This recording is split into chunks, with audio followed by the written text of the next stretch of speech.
It's time now for the Sports Objective Podcast.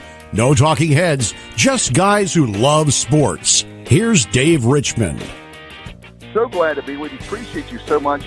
And I tell you what, my good friend from the western part of the state, Bubba Rosenbaum, how are you, man?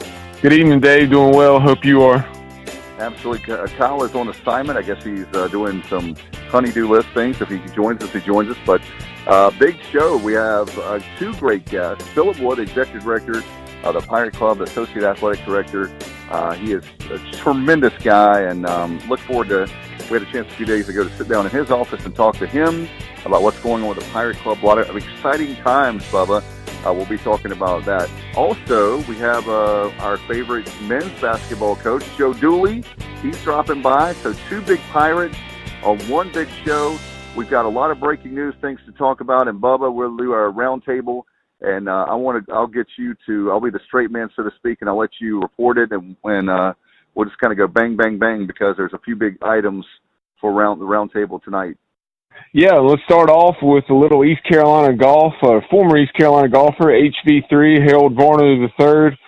He is tied for fourth after two rounds up at the John Deere Classic in Illinois. That's, of course, played at the TPC Deer Run course.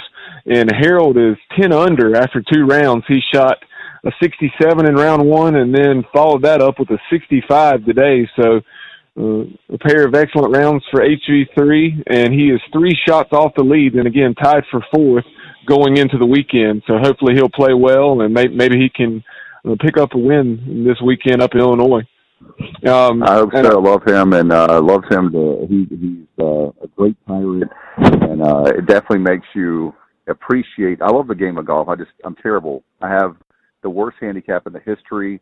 A hacker would be generous for me. So when I see a guy like him, it just makes me appreciate the game. He's a great guy. He's a Pirate.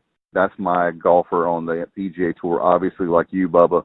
And so love him and love his dedication to ECU and all he's done. And, you know, he's not ashamed to admit he went to ECU. And so he's a Pirate, and we're going to support him. How about the trustees meeting today? We want to do the podcast because it was voted the inevitable for the trustees meeting today to allow beer, right?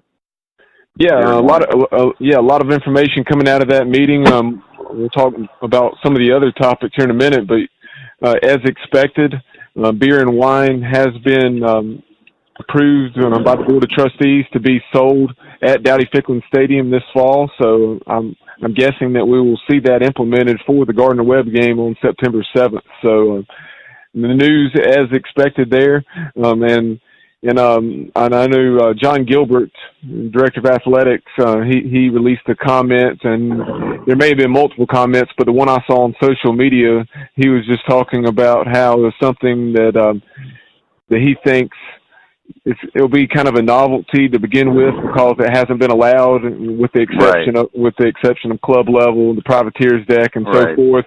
And like the Murphy Center, but then after a few games or maybe even a couple years or so, it's obviously going to become the norm, and some of that luster will wear off. But hopefully that will go well. Hopefully people who do choose to partake will do so responsibly, and that's the key. And that's the biggest thing, that we'll have a hostile environment, but also a friendly environment for the families and those sorts of things as well. And I really don't foresee that being an issue. I'm sure you'll have some isolated incidents, which you've had in the past, people who've chosen to come into the game or gotten intoxicated after arriving into the stadium, but I really don't think it'll be a widespread problem by any means. Something else that came out of that meeting, I know John Gilbert talked about the season ticket sales. He said that the Greenville Regional, last year we made $70,000 off the regional. This year we pocketed $100,000. So awesome. So that's awesome news to hear that this year's Greenville was even more productive in terms of financially, in addition to us obviously winning it. Also, along on the baseball front, or actually we'll get to that in a minute, some other news. as far as the Board of Trustees meeting. So, like you were saying, Vern Davenport was voted as the new chairman of the board, and so awesome. and it was a 7-6 vote. That was something that Troy D and Brian Bailey discussed this morning on PRL, just talking about how that was interesting to see that it wasn't a unanimous or close to a unanimous vote. Right. It was 7-6. And what I would have to say about that, I don't know Vern Davenport. I've never met him. I do know from talking to Terry Gallagher and other Pirates. I know Vern Davenport was a former Pirate football player back in the 70s for Pat Dye, and I've only heard good things. I've only heard good things about Vern, and so I really don't have enough information to really have an opinion one way or the other. And what I would say for those who are concerned, just because he was on the Board of Trustees when Kieran Shanahan and potentially others who folks may not have particularly liked, at least in that position, in that leadership position, is so important.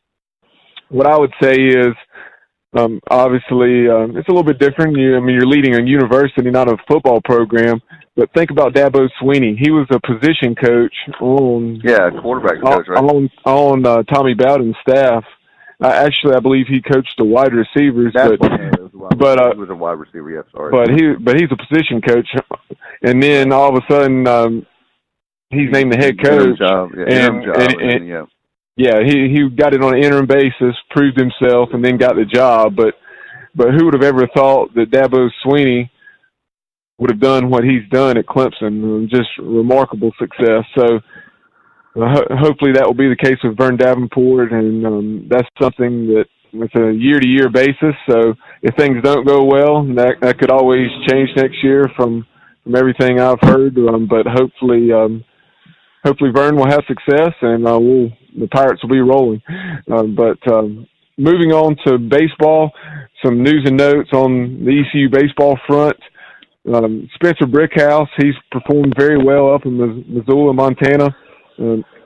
He's hitting just below 300. I believe it was something like 286 to be exact.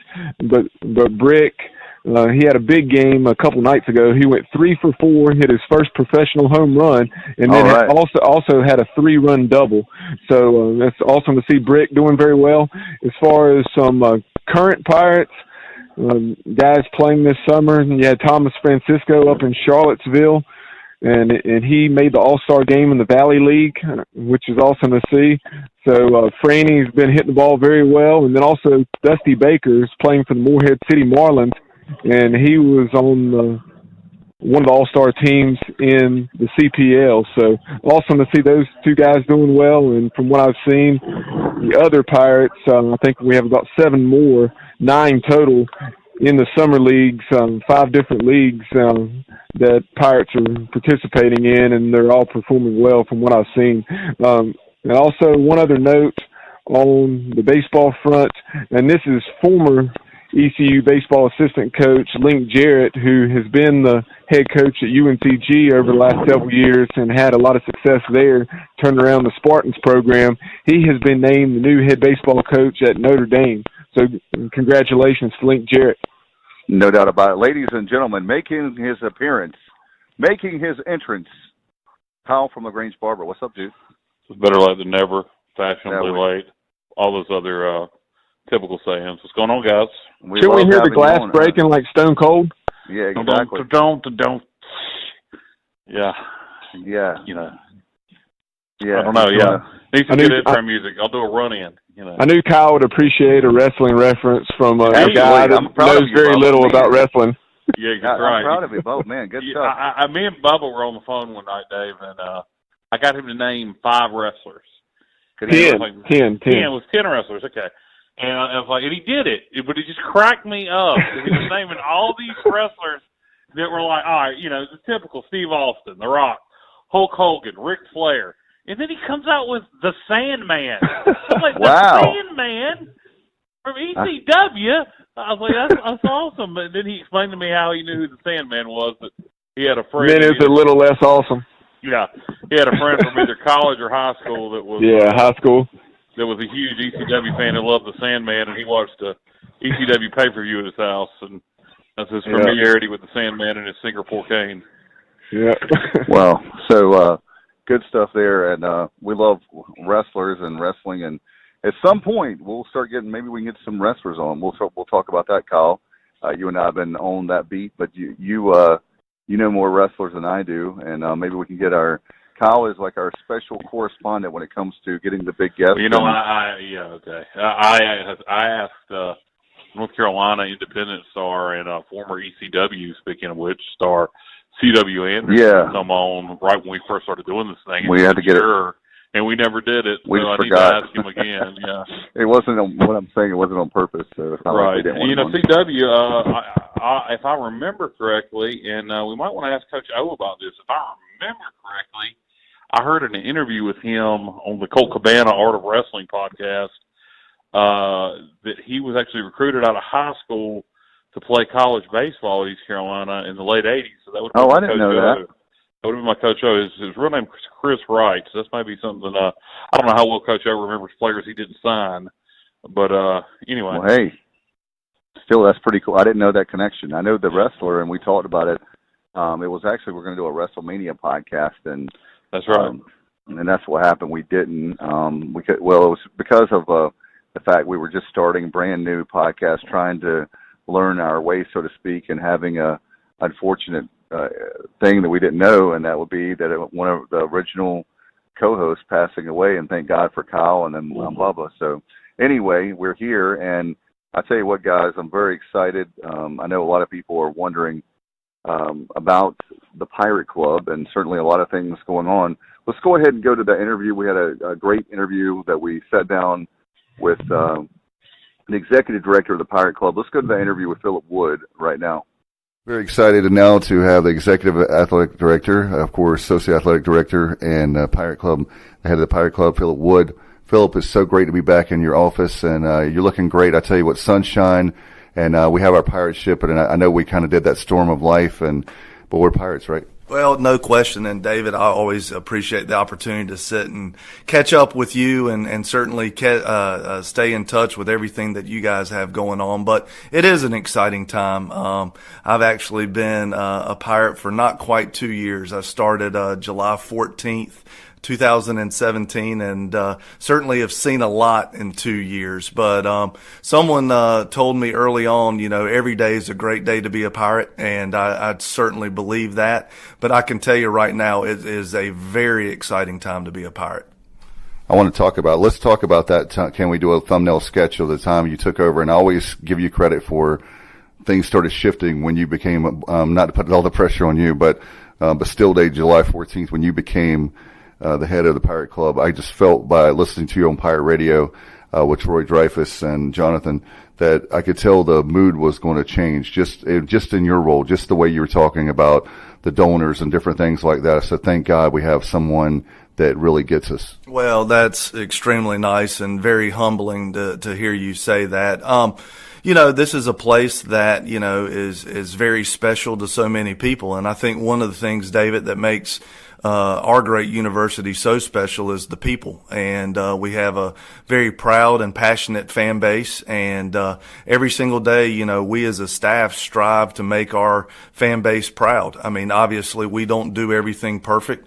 We always want to hear from our donors, hear from our fans, but this is a very special place. We have a very unique opportunity ahead of us, and it really has re-energized all of us, especially with all the positive momentum that we have going on. We all know what this place can be like. We talk about it all the time, David. When you go and you look at Dowdy Ficklin Stadium, Bagwell Field, you look around and what an unbelievable complex it is. And, it's not like you're asking yourself what it would be like if someday we could ever get 50,000 people in this stadium.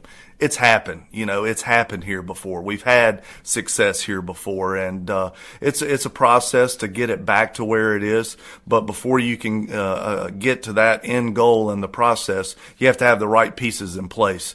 And thank goodness where we are today, I feel like we do have the right people in place to get us to where we want to be. It's so funny when you're talking about the right pieces. It's so true because when you say wholesale changes for the administration across the board, we have an interim chancellor now. We have an athletic director now. We have a new football coach. We have 1 year. We've had a new basketball coach since you've been here. It's like everything. We have now a new. I know we have for the training table. We have a new nutritionist on board. There's all these changes that are heading the right direction. And that's what I tell people is instead of talking about let's do it, then that way we don't have to worry about it anymore. Right. Well, I've been here for 2 years and now I'm considered, a seasoned veteran, which is scary a little bit because when I was hired, I asked for a 5-year grace period. Give me 5 years where I can do no wrong.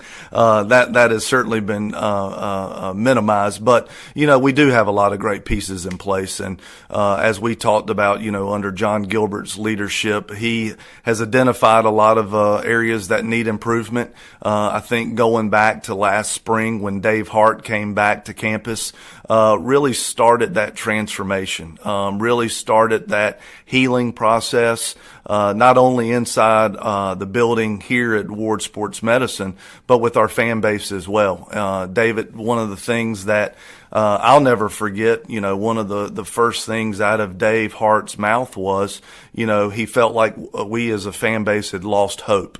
And, there's no one better than Dave Hart that understands, what this place means to people, but he's also seen it at its highest and knows what it can be. So it is an exciting time. You're talking about John Gilbert. He had a media luncheon for us, and we didn't ever got that under the previous administration, but I'll leave that alone. But we had Brook Valley, and I was walking out, and I said, this is why this guy fits at East Carolina, because he's actually got a pickup truck. That is true. John does drive a pickup truck. I would tell you this, David, true story. He was here on a Sunday. I got an opportunity to meet with him, and it was very, informal, very cordial, much like you and I just sitting here talking. And, I did take a blind leap of faith and asked John, I said, well, John, do you have a preference in terms of, what kind of car you would like? And he just kind of paused and looked at me and said, well, Phillip, I hate to do this, but I do have a preference. And I'm thinking in my mind, here we go, he's going to ask for, $100,000, luxury sedan or something like that. And in all seriousness, he looked at me, he said, is there any way that we can find a donor to give me a pickup truck? And I just sat there and looked at him. I said, yes, sir. You just tell me, when you want the gun rack, put in the back. But that's who he is. That's who he is. So down to earth. It's so nice with Ryan Robinson and everybody here. The new administration feels great. It's, I hate to use the cliche night and day difference, but it really is. I wanted to ask you about, I know on everybody's mind, we're very excited about the Town Bank Tower. We talk a lot about it. We have on the podcast. Can you give us an idea of what a difference a year makes for that too, right? Last time we were talking. Yeah, no question. And so, here we are today. Our contractors are right on schedule. I was up there, on 2 different instances yesterday. And even though, the contractors are telling you, everything's on schedule, hear me, not knowing the difference between a screwdriver and a hammer, I'm looking around and thinking, man, these guys still have a lot of work to do. But, it's been a total team effort. The facility is second to none. I've been very fortunate in my career to be able to go to a lot of different stadiums and to see facilities similar to Town Bank Tower. And I kid you not, David, this is going to be as fine of any facility, not only in the state of North Carolina, but in the country. Something that Pirate Nation's going to take great pride in when it's complete. Well, I'll tell you what, the media day when we walked up there, and I know it's going to be gorgeous coming up next month when we get it. Looked absolutely gorgeous then, even though it was like, we could tell it was still under work and under construction. Again, I remember that day very well with Ryan Robinson saying about transparency. That's what we're getting with Pirate Nation. We're very excited about that. But can you talk about the luxury boxes and different things? I know people always ask about how we are on that. Yep. So we've had a tremendous amount of success. And, when this project first was kicked off in 2016, the initial success and response from Pirate Nation was tremendous. And so, the facility is made up of suites, loge boxes, which is the new, term in athletics. Essentially, it's a 4-person suite, as well as a club level. Right now, we're sold out of all of our suites. So we have 19 suites, 5 founder suites. So all 24 of those are committed. We have 22 loge boxes, and those are all committed. And then we're right at 400 scholarship club level seats sold. Still have about 150 left.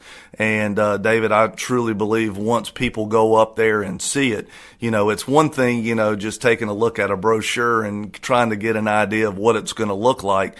But once you actually step foot in that area, it is a first class facility. The premium seating that's up there is second to none. We made a decision as a staff a couple of months ago, just really evaluating our different giving levels required to sit in the tower. Obviously, the building was designed, or the debt was designed based on a pro forma, how much we need to sell of different areas.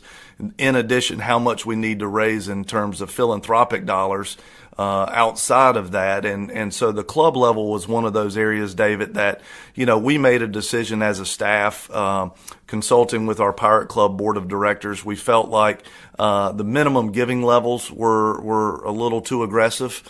So we decided to make the change for the scholarship club level, where we were asking donors to make a minimum gift of $5,300. We reduced that down to a lower level, which, after that we had tremendous feedback and a lot of interest, which was what we were hoping for.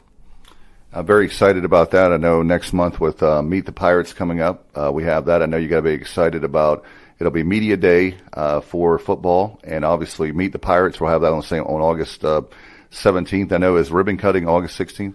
August 16th, Friday, August the 16th, we're looking at doing an official ribbon cutting / grand opening, working with university officials, really just trying to pull together a proper event to really kick off Town Bank Tower, and with that, invite certain groups. Obviously, inviting stakeholders, people that have invested in the project, is something that we'll be looking at doing and recognizing their support. And then on the following day, as you mentioned, we're going to have Meet the Pirates.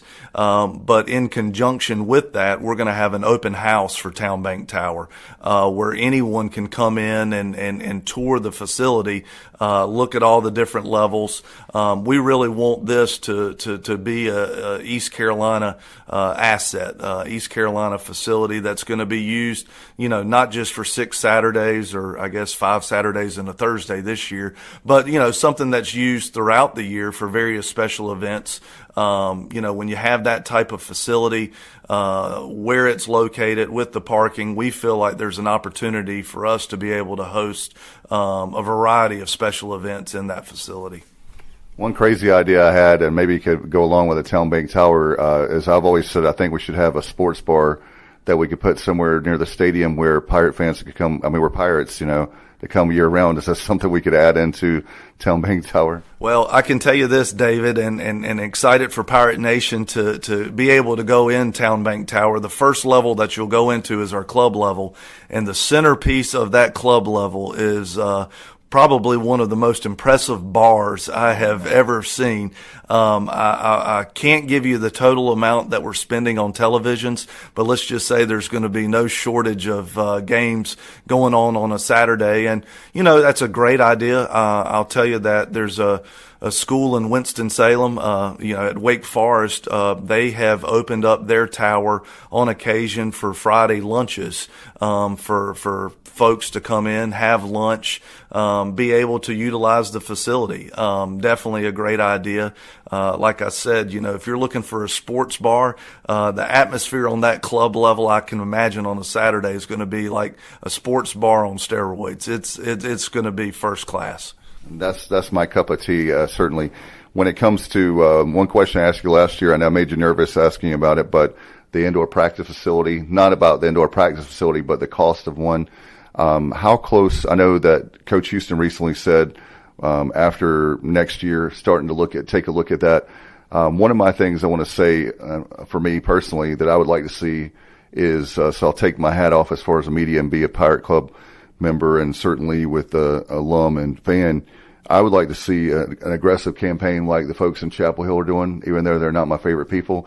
I give them credit for having like $100 million campaign they're doing over, not say 1 year's time, because I know that would really make you sweat, but a number of years' time, and say, this is what we need to have, an indoor practice facility, we're going to do this, we're going to do this.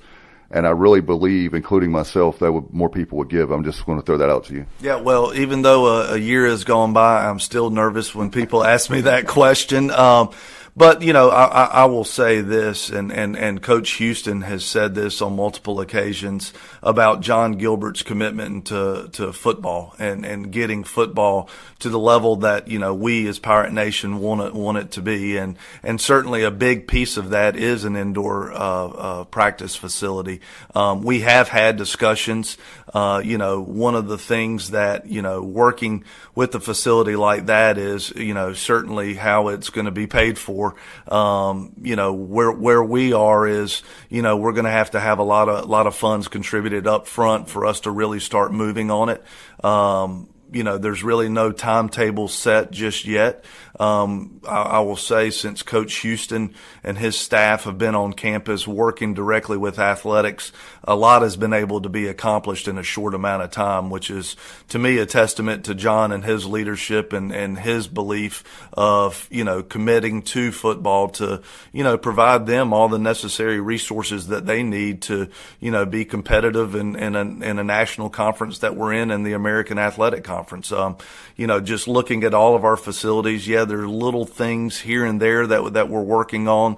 Certainly an indoor facility is much more of a larger commitment, but certainly something that we've identified and that we're committed to. Timing of it, you know, is really still a moving target. I guess it really all depends on who you're asking. I'm sure if you went downstairs and talked to Coach Houston, he would probably be ready to tell you, yeah, we're ready to break ground, you know, next November. But a lot of things have to go into place. But, you know, under John's leadership, I sound like a broken record. He understands that, you know, we as an administration, we as a Pirate Club, we as Pirate Nation need to make sure that we're providing all the necessary resources, you know, not only for football, but for all of our sports to be successful on the highest of levels. And getting down to the grassroots, one of the things obviously we want to talk about is right here under your umbrella with the Pirate Club. I know that one of the things I was disappointed, as I told you privately when we first met, was I was disappointed because those of us that were continuing to give, even in the worst times, because we're truly Pirates, and no offense, people have to do what they want to do with their money. Obviously my Pirate Club rep Austin and I were talking about the very fact of how hard it is to fundraise to begin with. I told him I've worked on political campaigns and different things, and I know it had to be hard for you guys. Where do we stand right now as far as the Pirate Club? And I guess we can get in the weeds a little bit there. Things are great, David. You know, in fundraising, as you know, there's never enough money that needs to be raised. But, you know, where we are in 2019, comparing it to where we were this time in 18, our numbers are well ahead. We're up over $400,000 in pledges, as well as up in our total membership. But, you know, we still have work to do. We still have work that needs to be done. You know, I still challenge is the wrong word. I still encourage anyone that bleeds purple and gold just to be a member of the Pirate Club. I think you and I have talked about our vision on a handful of occasions. You know, we want our strength to be in numbers. You know, one of the things that was so eye-opening to me was how many people that we had that were Pirate Club members that just give really large amounts of money on an annual basis. What we have to do as a Pirate Club staff is make sure that we're communicating our message, but also delivering on our message to anyone that donates at any level. You know, we look at everyone from a donor standpoint as the same, as equals, regardless if you give $100 or if you give $5,000. You know, we have to treat everyone with the same level of respect and the same level of customer service. You know, our numbers over the last few years have taken a couple steps back. That didn't just happen overnight. That was a slow process. And so it's a process of building it back up. You know, I'm very pleased to see that things have finally turned. I can say I was sitting in this same office, back in April, where our numbers were still kind of stagnant and, just sitting here thinking, when the heck is this thing going to finally turn? And obviously with us extending the deadline from April 1 to May 1st for season tickets and Pirate Club memberships, that had a huge hand in really turning it. But I'm pleased where we are today. There again, we're outpacing where we have been over the past few years. But, needless to say, our staff, we're not just sitting back saying we have this thing figured out. Money's just going to roll in. We have to be even more aggressive and just going out there and talking to people. It's all about, relationships and developing those relationships, and any opportunity that I have to talk to Pirate Nation is, it's $100 to be a member. There's no better example of East Carolina athletics than Dowdy-Ficklin Stadium. When you see 50,000 people in that stadium, which we've seen before, and that's something that a lot of schools just would kill to have. And our strength has to be in our numbers, and I would love to see our grassroots base just really grow, grow from a $100 donor to a $300 donor, and really open to any suggestions that Pirate Nation has in terms of how we can do a better job of not only communicating that message, but also delivering on it. I know one of the things I hear, and I need to ask more specifics, so I will say that, is there's some Pirate Club members I've heard say, can we have an overhaul? Is there anything that we can do different for that very thing of from going from, I heard 126,000 living alums. Is there any way that how can we increase the numbers? Obviously, it's not going to be like the cliche, Rome wasn't built in a day. So how do we get from where we are now to, I think is a goal 20,000 that we're trying to get to? It is 20,000, and David, that's a combination between Pirate Club members and our Student Pirate Club, where our Student Pirate Club in years past has been right at 10,000. We've taken a small dip. We made a change this past year where 3 years ago, I think it was, a decision was made to raise the amount to be a Student Pirate Club from $50 to $60.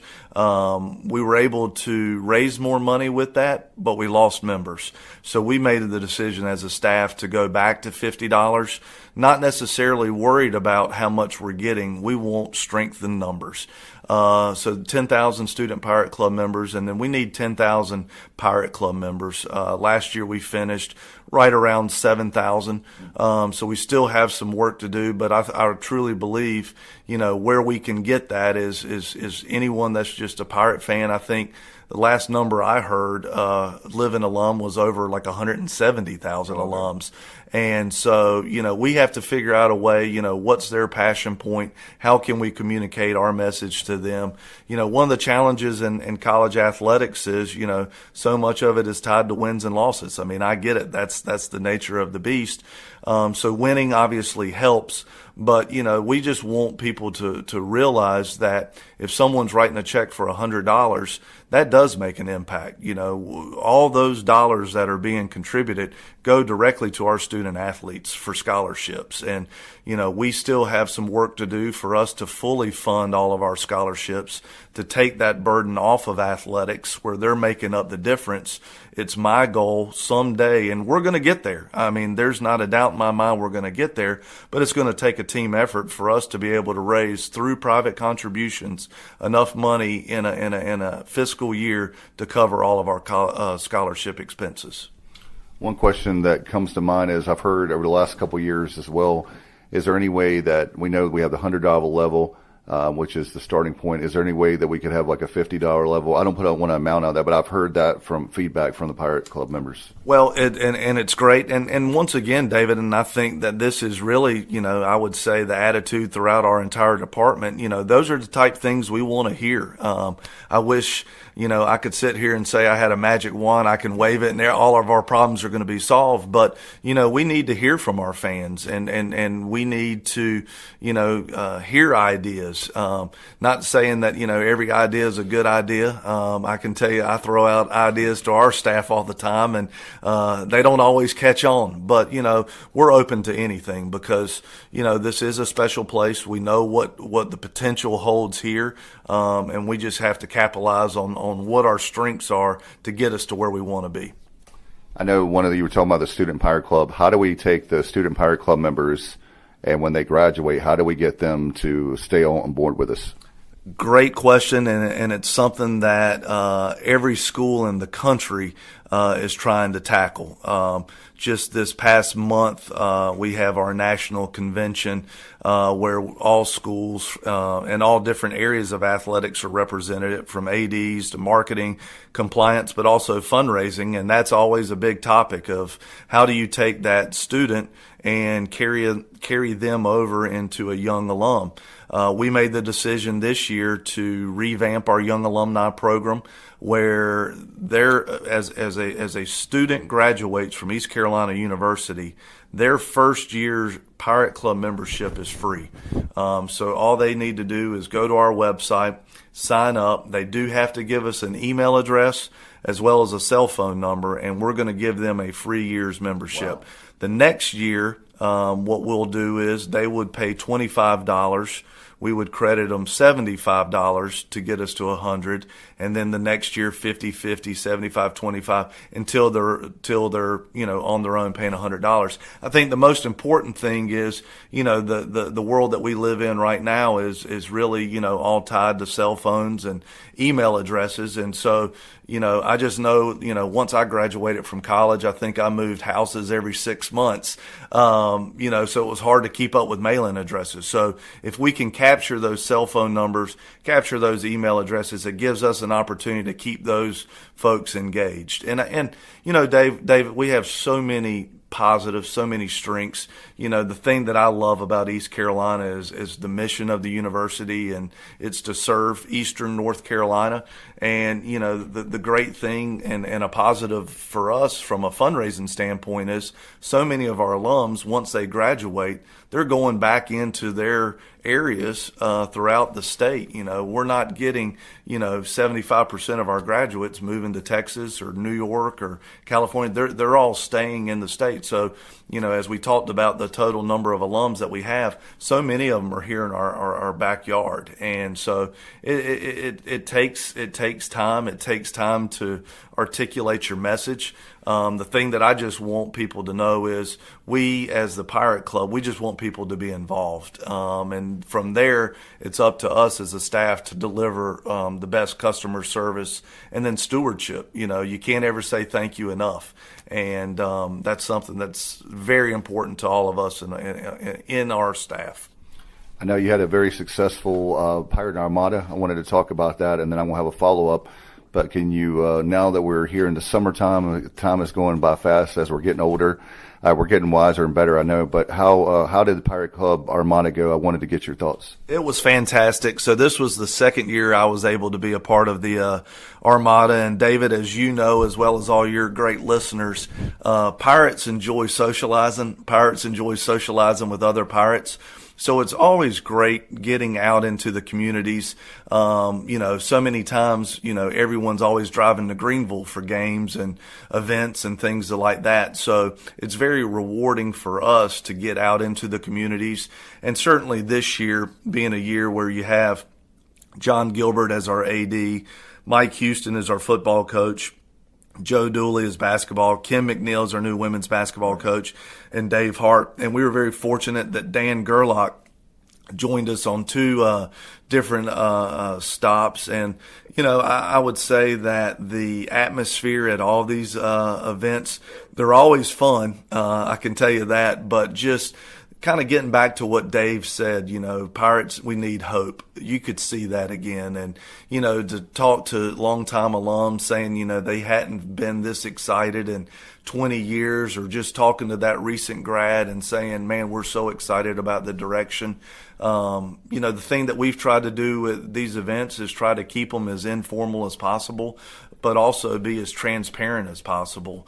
Also have a little bit of fun along the way. We're always very fortunate to have Jeff Charles serve as our MC. It never ceases to amaze me that he always gets the loudest ovations when he's introduced. I used to take offense to it, but after about 6 or 7 of these events, you kind of learn your place in the pecking order. But it was great. There again, the excitement level of Pirate Nation is where we want to see it, and now it's just up to us to continue to build on it. One of the things I've seen on the message boards, we talked about it on the, not to make you cringe, and obviously this is a good thing, on the podcast as well. Is there any way that, I guess it's something that it doesn't have to be the Pirate Armada, which we love, but on a smaller scale where we can have speakers or different things for maybe a coach here and there? We obviously know in season's not, obviously not going to happen, but is that something like, say, at one of my favorite places, Parker's Barbecue, we can have Joe Dooley not in season, or like, in other words, have like kind of like an Armada, but have it at a much smaller scale? Well, the first thing that you have to make that reality are coaches that buy into what you're doing. And I can tell you, standing here today, using Coach Houston and Coach Dooley as examples, both of those guys get it. They understand that being visible, talking to our fan base, appreciating our fan base, and saying thank you to our fan base is something that they put a lot of value in. So, those are discussions that we've had, with what the NCAA has done in terms of recruiting calendars and everything. These guys just don't get any time off anymore. I was with Coach Dooley Friday after one of their workouts and just asking him, just shooting the breeze, hey, what are you guys doing this summer? And he just looked at me and kind of laughed, and he rattled off about 5 different camps that he had to go to, camps that he was hosting here. I'm just glad that he's able to go home occasionally and put his feet up, because the calendars that these guys and the schedule that these guys operate under is just unbelievable. Very excited, and obviously we've taken a lot of your time, but before we let you go, I know that the first football game we're going to have this year is in one of the towns you know very well, Raleigh. Can you tell me your thoughts about the game? Absolutely. I cannot wait to get to Raleigh soon enough. August 31st in Carter Finley Stadium is a place, obviously, that I'm very familiar with. I left that stadium not feeling very good last year, just like all Pirates, and knowing what's going to be in store and what we're going to witness is something that I hate wishing the summer away, but I've caught myself wishing it away a couple of times, because Coach Houston and I have talked about it on multiple occasions, and I'm expecting a very exciting day for Pirate Nation. Me personally, I'm really excited about it, because, every day I wake up and just being able to be associated with this university, being a Pirate, it's a special place, and I'm just very blessed and fortunate to be a part of it, and especially being a part of it at a time where we have had some challenges, and, to be able to go out and as we continue to work up that mountain and be able to celebrate with others, us getting to where we want to be is something that I get goosebumps just talking about. So the 31st is going to be the start of something special. I can tell you that, I'm trying to think, would Coach Houston get upset if I said this? He obviously, doesn't know exactly how, the game's going to unfold, but I can tell you from a conditioning standpoint, he feels pretty good about, the condition that our team's going to arrive in Raleigh in terms of our physical ability to go out there and play the game. And you probably remember last year, he's the head coach of James Madison for the first game in Raleigh at Carter Finley Stadium, and now he's at East Carolina, the first game this season at Carter Finley Stadium. Those coaches, I can tell you, I know they won't mind me saying, they were very upset. They had that game, it was within hand, and they let it slip away in the fourth quarter. No offense to State fans, but it was very tight. I remember watching the game on TV. They were very upset with the outcome, obviously, knowing that they had a shot to win that game. Well, they did, and Mike understands that, and he knows it, and I will also say Mike is very aware of comments that were made after the game. I've reminded him about it a couple of times. I've reminded other people in Raleigh about it a couple of times. So, sometimes, you say things in the heat of the moment, may come back and bite you, and certainly hope that's the case on the 31st. Well, Phillip, I appreciate you so much for the time. As I always, thank you so much for I want to say on behalf of Pirate Nation, the Pirate Club, being a fan, doing this podcast, all the different hats I wear, I appreciate you for everything, your leadership, and obviously the leadership here, period, and the staff is tremendous. I get a chance to deal with them from time to time, and they're good to me as well. Well, I appreciate it, David, and appreciate, all that you and your team do covering East Carolina athletics. It's an exciting time. Like I said, starting off, someone told me early on, every day is a great day to be a Pirate, but it certainly is a very exciting time right now, and having, you as well as others, constantly covering athletics, in the good and the bad. Let's face it, it's not fun when things are not going well. I know it's something that you guys don't certainly look forward to, and that's the thing I'm excited about, being able to celebrate with everyone as we are continuing to move forward. But, like I've said so many times, I'm very fortunate to have this opportunity. This is a place that is very near and dear to my heart, and, being able to say that I'm a Pirate is something that I take great pride in, and that's where we as a staff every day we strive to get better, because no one deserves excellence like Pirate Nation, and that's something that we're committed to. And like I said, thank you for all that you guys do, and certainly what you do in support of the Pirate Club. And if there's anything that we can ever do, just know that we're always a phone call away. Appreciate you very much, and look forward to seeing Town Bank Tower next month. Thanks, David. Go Pirates. Appreciate Phillip. He's a great guy. By the way, Kyle, he actually loves our podcast, and he listens to the podcast. So the guys in the ward building I will say this. When we first started the podcast, Kyle, everybody in the ward building was nervous. Well, not everybody, but the people that knew about the podcast were nervous about the podcast. And guess what? Yeah. And guess what? They love us because, you know what they've told me? And I won't name names. They told me the reason why they love our podcast is because we can say things that they couldn't say during the previous administration. Wow. So they learned to have a deep appreciation for us. And I tell you what, I'm so excited now that we don't have to worry about all that stuff. Are you kidding me? Are you guys are doing this and you're doing a podcast and what, and like all that kind of stuff? I'm like, dude, chill. We are like legit. We are, our podcast is not going to be anti-ECU, but that's the way our podcast chill, started. We're legit. Oh. Yeah. We are legit. In other words, I'm saying, yeah, exactly. What I'm saying is we're not going to tear down East Carolina. No. We're just being objective. We had some people that, when we first started this thing, that we didn't need to tear down because they were tearing down ECU, and most of those people are gone now. So That's good.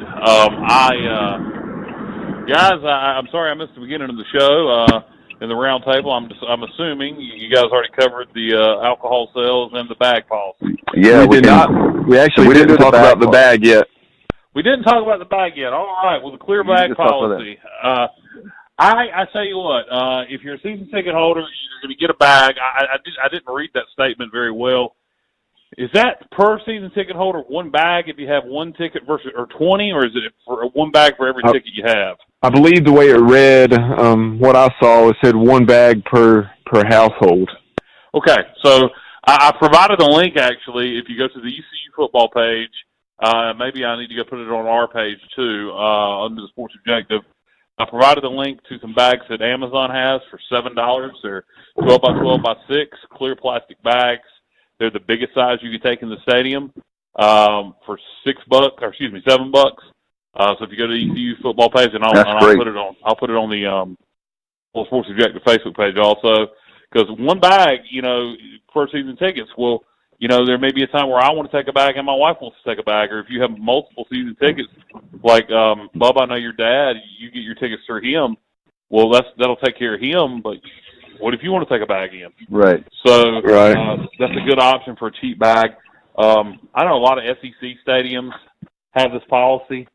I went to a concert down in Charleston, and that venue had the clear bag policy. Yeah, like you're saying, Kyle, as far as the SEC having the policy, you guys know last year I went down to Athens for the Georgia-Auburn game, and every bag that was being carried into Sanford Stadium that night was of course, a clear bag. Yeah, and I think it's a bit of an inconvenience, but they gave us enough time to work around it to get a bag. Exactly. I would recommend, I don't know how costly it would be, maybe also to hand them out there at Meet the Pirates.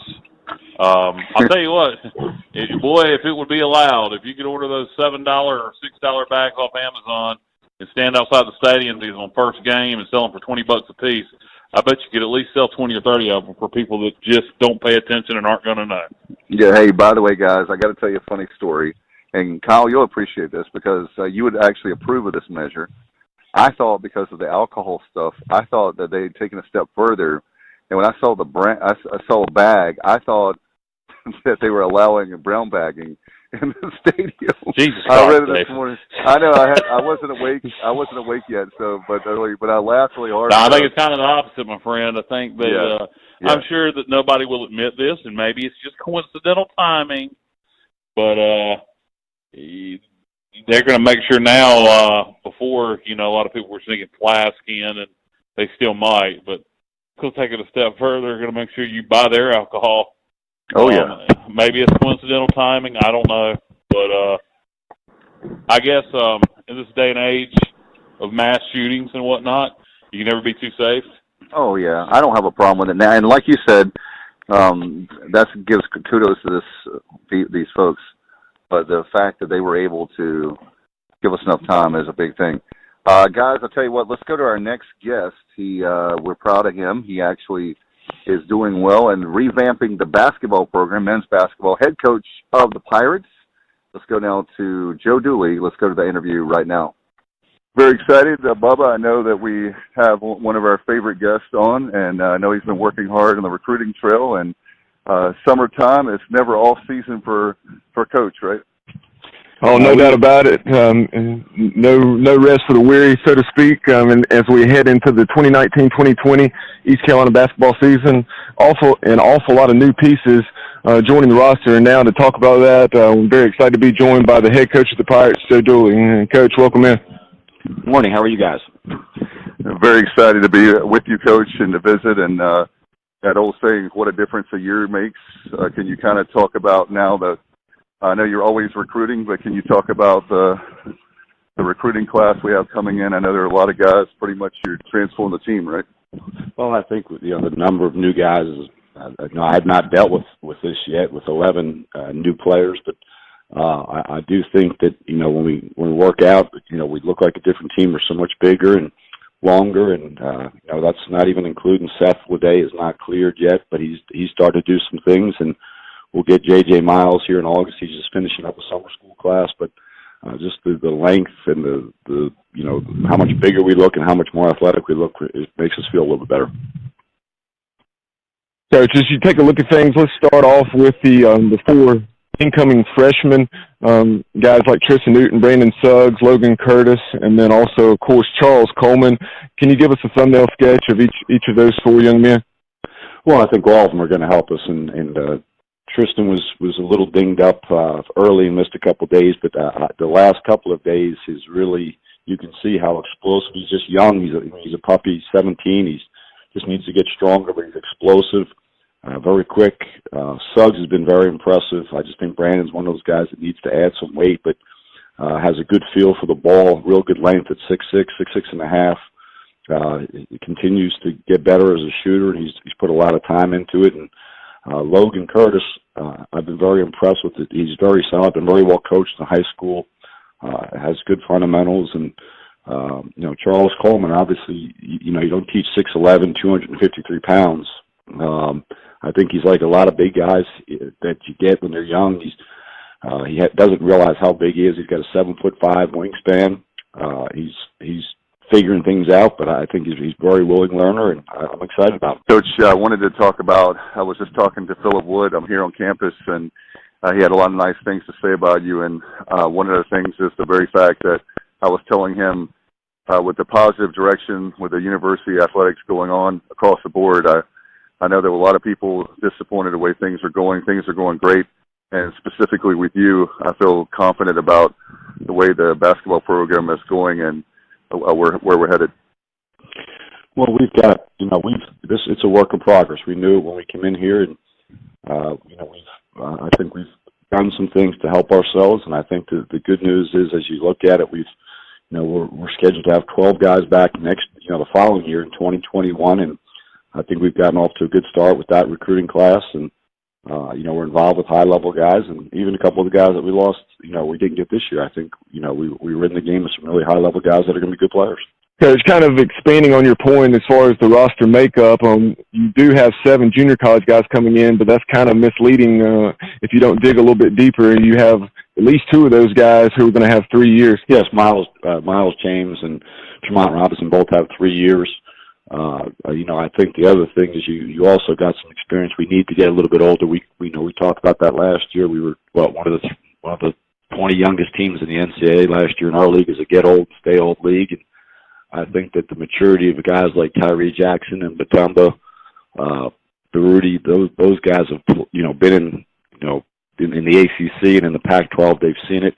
Batumba's been very, very impressive with his maturity and work ethic. And he's just got a physical body. He's a AAC ready body. So is Tyree. But what it enables us to do also is we still have more underclassmen in the program. We've got 7 underclassmen and 6 upperclassmen. So, I think it allows us maybe some flexibility to redshirt. We wait and see how it goes in October. But our class balance for having an overhaul stayed pretty good. Coach, as you talk about those 3 7-footers on the roster, I was just thinking back down through the last 20, 25 years, and I think you have to go back to your final season when you had Quincy Hall and Alphonse Van Eerlen, and those 2 guys. Jonathan Kerner was a big kid, too. Jonathan Kerner was a real big left-handed kid from Atlanta, was a real good player for us. Absolutely. I remember Jonathan Kerner well, but just going back to then, that's the last time I recall a pair or more of 7-footers on the roster. And then, like you said, you had a couple of years ago, Washington was a real good player. That transferred in from Wake was a real good shot blocker. I think Edger has already put on 7 or 8 pounds, and Luigi has put on 4 or 5. I think those guys, with big guys, it takes some time and getting used to. But I do think when the ball goes on the backboard, they pursued it, and I think we'll have a little rim protection. And Coach, when it comes to one of the things that I love about you is anytime, anywhere, any place. I know the conditioning. I know you have to be pleased from what I'm hearing. Are things better this summer than last? Well, I think the guys came in. I think, Jaden had sort of explained to these guys that, we don't have time to get in shape, and the best way to get in shape is to play.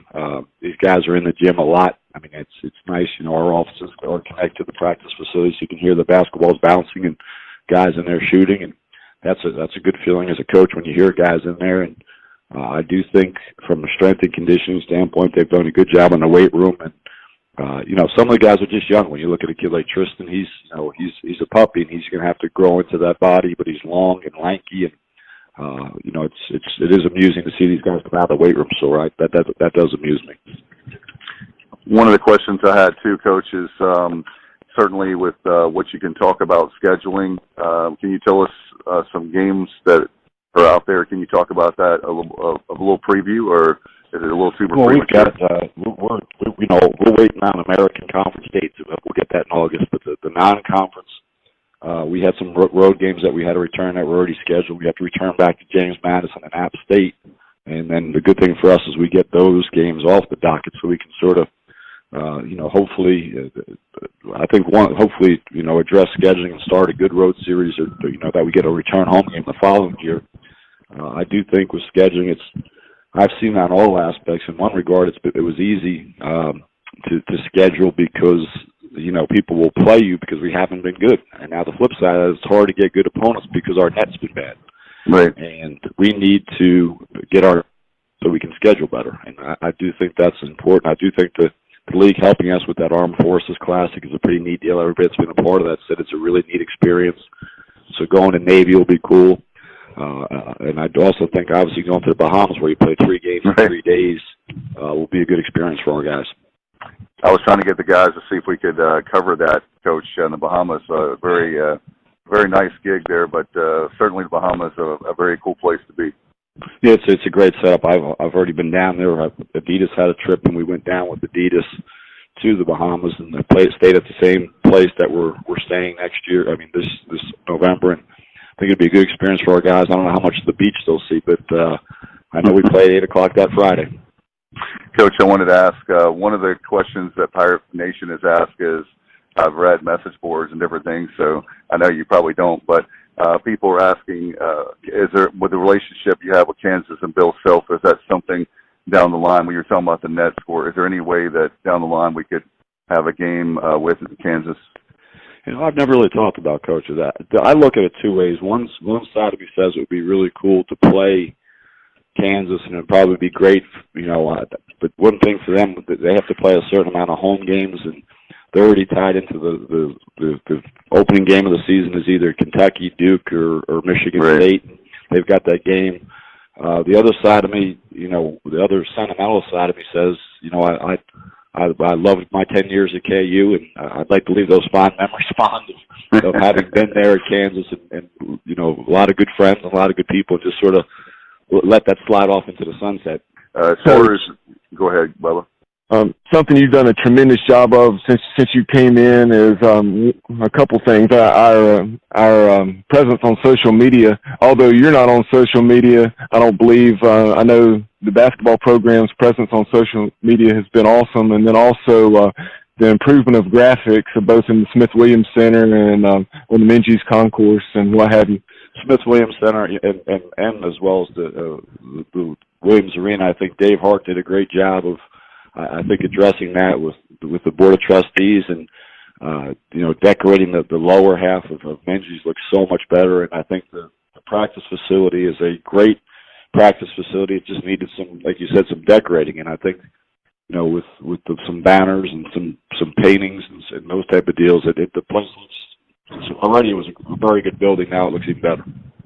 And Coach, one of the things I love by coming to, obviously practice and obviously my son with the mini camp you had last year, which was awesome, by the way, after Christmas.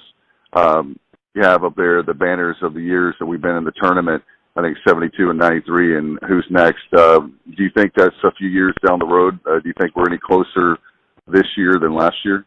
We're closer this year, no doubt. I said this in an arrogant way, but our goal every year should be to try to get in the state tournament. And, we'll try to flip a little bit of this recruiting. I mean, if you had told me, or if we had talked last year and we were betting men and we said, well, Kyrie and Durant will go to the Nets and, and Paul George and Kawhi would go to the Clippers, and everybody would have thought we were crazy. Yeah. I think we need to think outside the box, and, I think we can address that in recruiting, that you can be that difference maker. You can be that Paul George. You can be that Kawhi Leonard. You can be that trendsetter. We're going to find someone that's going to think outside the norm, and I think the more you plug away at it, the more you work at it, the better opportunity, the better chance you have for something like that to happen. Coach, as far as recruiting goes, I know that taking a look at Memphis being one of the conference mates, the job that Penny Hardaway has done, I know that's got to actually help you, because with the number one recruiting class, you can tell guys you're going to be playing against the number one recruiting class in the country. I agree. That definitely does. And I think it also helps the league. When you start looking at it, you say, hey, look, these guys are really good. I think, as you and I know, I think Memphis has done a great job. But one of the things that historically has happened is Memphis, no matter who's in at Memphis, is hard to beat in Memphis for a kid. And they've got a ton of local kids. They put out, probably 10 to 12 high-level Division I players every 2 years. Wiseman's from Memphis. The other big kid is from Memphis. Lomax is from Memphis. They've got 5 or 6 guys sitting right there from 10 miles away from campus, and they've done a terrific job of making sure those guys don't get away. And that's something we've sold our guys on, or people that we're recruiting. Hey, listen, you can play in a great league and great atmosphere, and play. When you play Memphis, there's going to be 30 NBA teams sitting there looking at you. Coach, last thing I would have is you're always talking about upgrading facilities, and not just you, but just the athletic department as a whole. And obviously a lot going on now with Dowdy Ficklin Stadium, the Height practice field, the Cliffmore practice facility, and what have you. So in terms of Minges Coliseum, what would you like to see done in terms of improving Minges?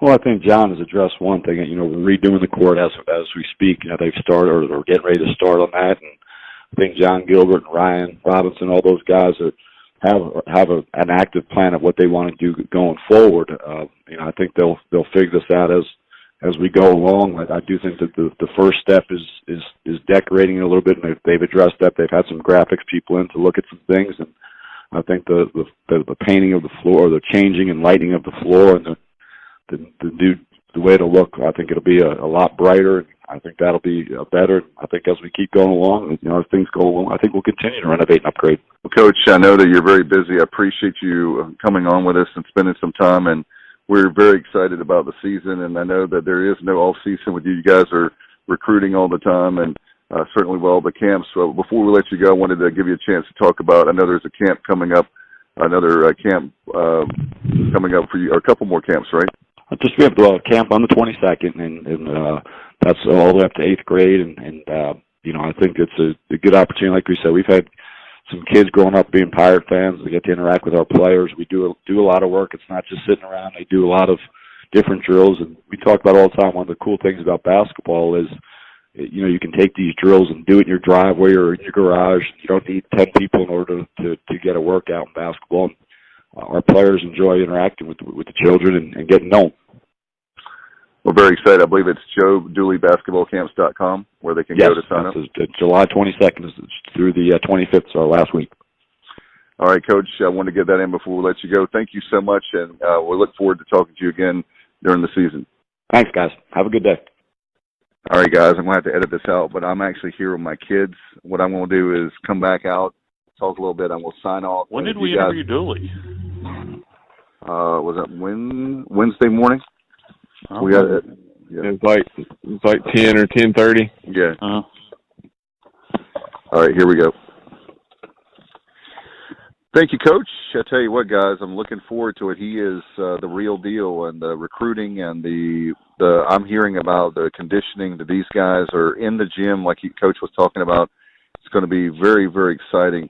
I actually have to get off the podcast, but appreciate you guys, and I know that for the people listening, you guys are in great hands. There's a lot more stuff to talk about. I hate to have to run, but I have another thing I have to do. So I appreciate the support, guys, and I'll pitch it to you guys, and I know that you're going to be awesome. We will try our best, Dave. Definitely go get them. So, no, I mean, the bag policy, like you say, like we were saying, before the Joe Dooley interview, that's something that, they gave us plenty of advance notice. They're going to send us one out with season tickets. So to me, it's an inconvenience, but it's not a big deal. I think people will get used to it pretty fast.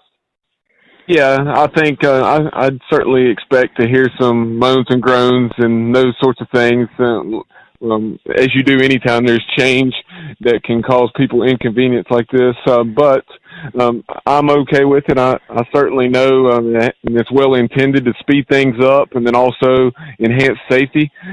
So I'm good with it. It's one of those things in terms of just myself.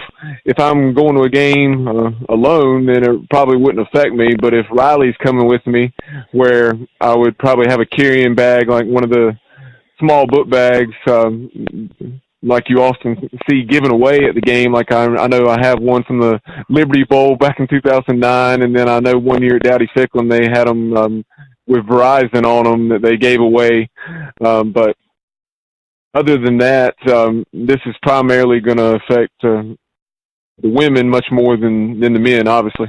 Yeah, my wife always takes a purse and several things in it, and we'll just take the clear plastic bag. I take binoculars into every game because of my vision, and now I won't be able to take my binocular case in. That's a bit of an inconvenience. So I'll just wear them around my neck, and I'll stick them in the bag when need be. There are some things like that you don't think about. You do have diabetics, and I do hope they use some common sense.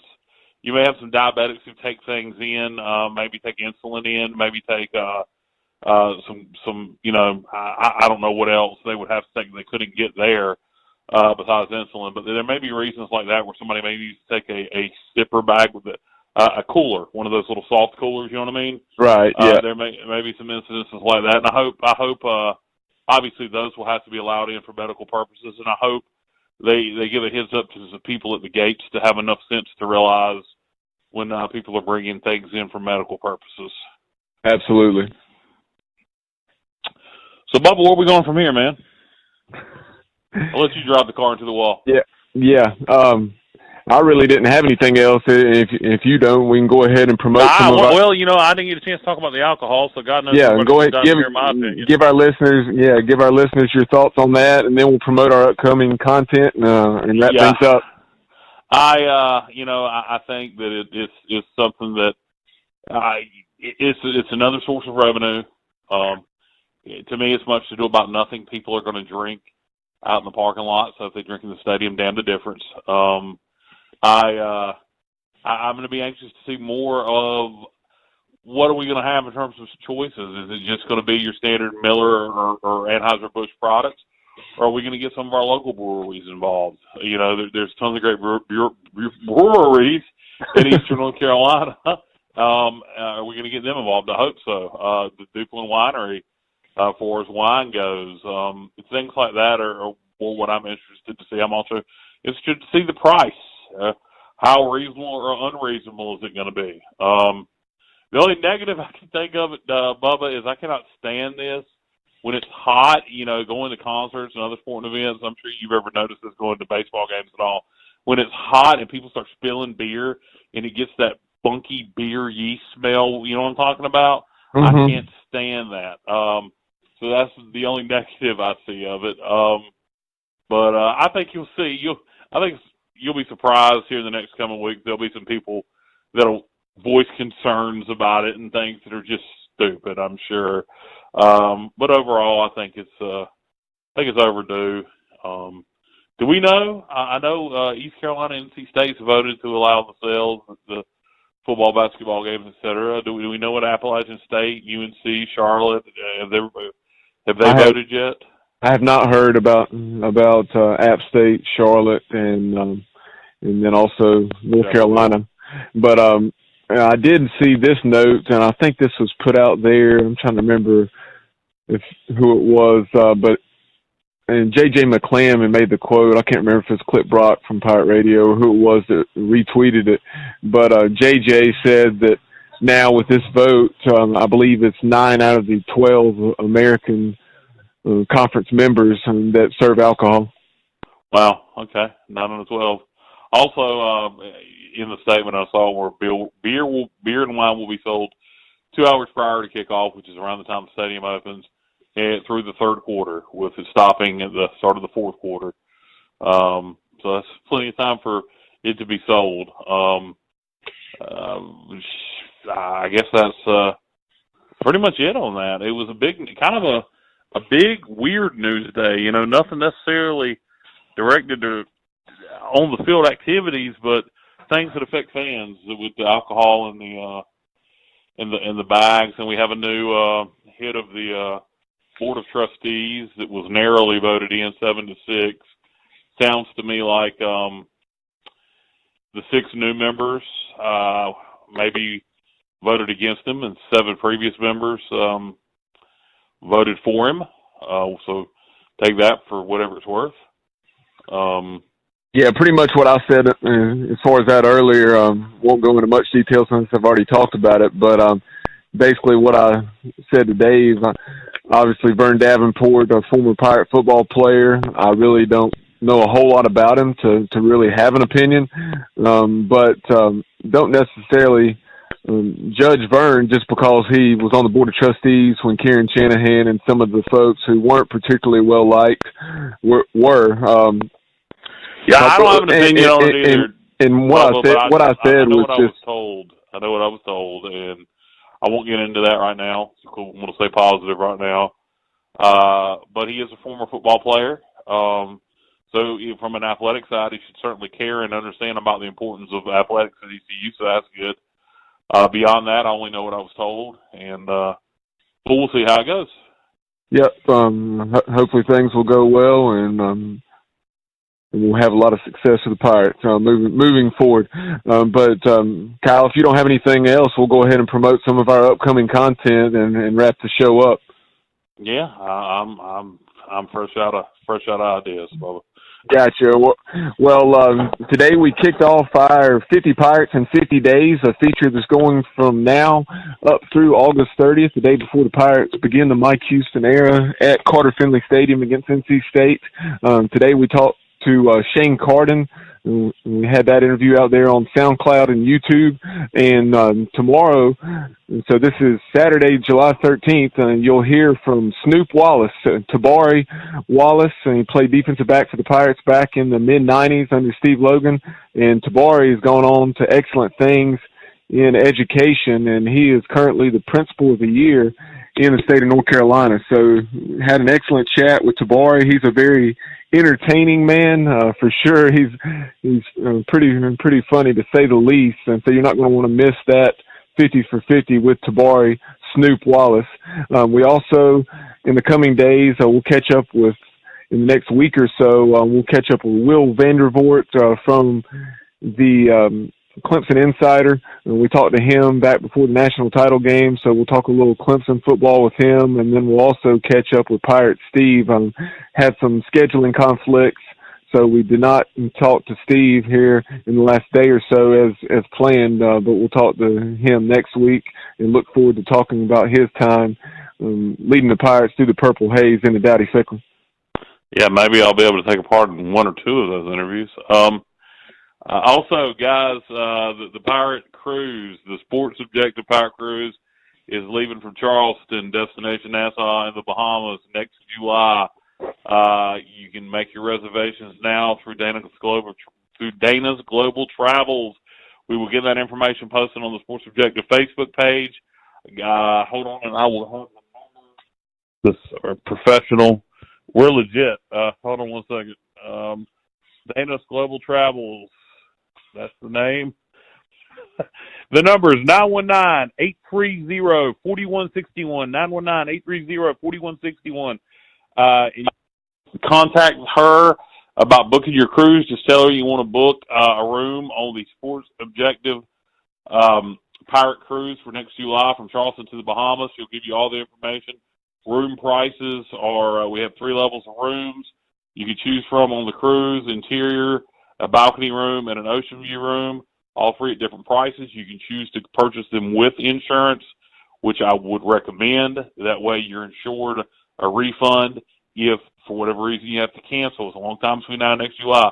Pay your deposit now, and then you have until, I think, next May to pay your cruise off. So it's a great deal. It's a great way to do it. She's very flexible on how you make payments, so long as you go ahead and make that deposit now. But join us next July as we set sail. Absolutely. It should be a great time. Also, just taking a look at some of the other content, or just a reminder, that 50 Pirates in 50 days is a daily thing between now and kickoff. So after this show, we probably won't have another podcast for another 2-3 days. But over the weekend and every day, be sure to check SoundCloud or YouTube, whichever you prefer, for the 50 Pirates in 50 Days feature, as we'll catch up with East Carolina football players from a variety of eras to talk about their time in the purple and gold, and what those guys are up to now. If you don't have anything else, Kyle, we'll go ahead and wrap the show up. We need to remind everybody to like us on Facebook at the Sports Objective, and to follow us on Twitter at the Sports OBJ. Go like our Facebook, our YouTube channel. Our YouTube channel is the Sports Objective. And I guess we're on Instagram. What's our Instagram name, Bubba? On Instagram, it's at the Sports Objective, and then obviously the show's available wherever you're listening right now. But also you can find it on TuneIn Radio, SoundCloud, YouTube, Stitcher, iHeartRadio, Podbean, you name it. If you can listen to podcasts there, you can probably find us. So tell a friend. Yeah, tell a friend. Shout out to the listeners who have reached out to me in the last few days. I've had 2 or 3 of those very complimentary texts saying that they're appreciative of what we're doing. And these folks are folks that I've known for years, more acquaintances than close friends, but people that I know that truly love the Pirates and who I really respect their opinion because they've been around for quite a while. And so thanks to those guys and to everyone else who's listened to the show. if Kyle doesn't have anything else, then we're going to go ahead and get out of here, and we'll talk to you soon on the Sports Objective podcast. For Kyle Ball, I am Bubba Rosenbaum, and you've been listening to the Sports Objective. You've been listening to the Sports Objective podcast. Join us next time as the guys will be objective, and the objective is sports.